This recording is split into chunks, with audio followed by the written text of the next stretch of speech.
Мама, апай жазып берген кітапты оқып берші. Иә, балам. Бұл кітап Батыл Қоянтай мен Сыбдырлаған орманның құпиясы жайлы екен. Кішкентай Қоянтай орман алаңындағы ең батыл қоян еді. Ол үнемі үлкен істерді армандады. Оның ең үлкен арманы Сыбдырлаған орманда жасырылған аппақ сәбізді табу болатын. Бірақ Сыбдырлаған орман бұл үлкен әрі қараңғы орын. Қоянтайдың достары Дана, Үкіжан мен Жылдам Кірпібай оны уайымдады. Қоянтай, ол орман тым қорқынышты, ондағы көлеңкелер, олар ойнамайды, деді Кірпібай тікенектерін қозғалтып. Қоянтай күлімсіреді. Егер олармен батыл сөйлессең, әрбір көлеңке дос бола алады. Мен тек бір ғана батыл қадам жасауым керек деп. Ол жолға кірді.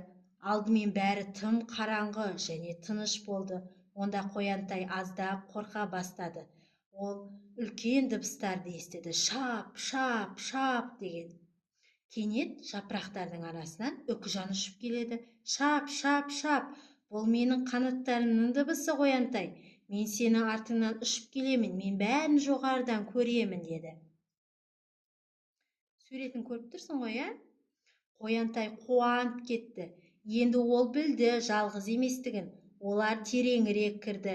Жол мүк басқан батпаққа айналды. Мен мұнда тым баяумын, деді Қоянтай. Сол кезде Кірпібай жасыл мүктің арасынан домалап шықты. Домала, домала, домала. Мен тез өтемін. Аппақ сәбіздің иісі мұрнымда, деді Кірпібай.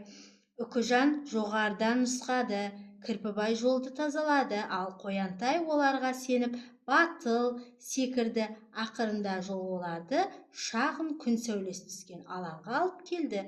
Онда жарқыраған тастың үстінде аппақ сәбіз жатты. Біз мұны бірге істедік, деді Қоянтай. Ең үлкен батылдық достардың болуы және оларға сену.